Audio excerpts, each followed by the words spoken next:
Asalaamu calaykum. Muuqaalkan maanta waxaan uga hadli doonaa cabsida Alle. In Ilaahay subxaana wa tacaala aan ka baqno kana xishoonno. Waxaa la rabaa meel walba aan joogno in Ilaahay subxaana wa tacaala aan ka baqno. Ileen Allah subxaana wa tacaala waa caalimul ghayb. Yacni waa mid ka og wax qarsoon iyo wax muuqda. Allah subxaana wa tacaala wuxuu la cajabaa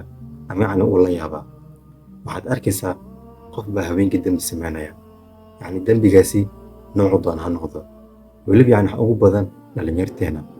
waxaan aragnaa mararka qaar yani dembiga wuxuu doona noqon karaa yani qofkan wuu zinaystay ama yani dembiye kale ayuu sameeyey alla subxaana wa tacaala isla markaas yani uu awoodo qofkaas dembiga sameynaya in maxaa yidhahdaa ceebtiisa banaanka u keeno ama yani uu fadeexeeyo balse alla subxaana wa tacaala magacyadiisa waxaa ka mid ah sataar yani waa midka wax astura alla subxaana wa tacaala ceebtaasi wuu ku asturay yani masuun ka fadeexeynin balse alla subxaana wa tacaala wuxuu la cajabaa waxay tahay waxaad arkaysaa asigoo habeenkii yani dembigaas sameeyey in markii waagu uu baryo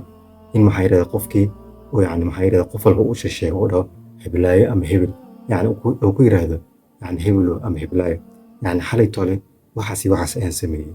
subxaana allah alla subxaana wa tacaala adigoo ku asturay oo ceebtaada asturay ayaa haddana maxaa yidhahdaa dembigaagii aad qof walba yani u sheergaraynaysaa taasina waa dembi yani maxaa yidhahdaa dembigaaga kuu sii ziyaadaya waxaa la rabaa in maxaa yidhahdaa mar walba ilaahi subxaana wa tacaala aan ka xishoonno aan ka baqno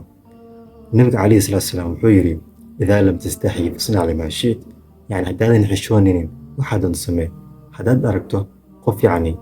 banaanaha ama dadka yani isu tusaaya oo dembi yani uu sameynaya yani wuxuu doon iska sameynaya yani qofkaasi waa qof iimaanka ka zuulay yani qalbigiisa xitaa iimaan yar xitaa kuma dambeeya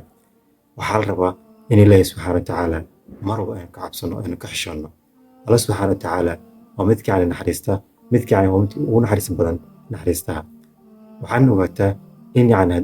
الله سبحانه وتعالى وياي مدك يعني ونحرس بدن وحكى أنت وقتها إن يعني وياي شديد العقاب وحد وقتها إن الله سبحانه وتعالى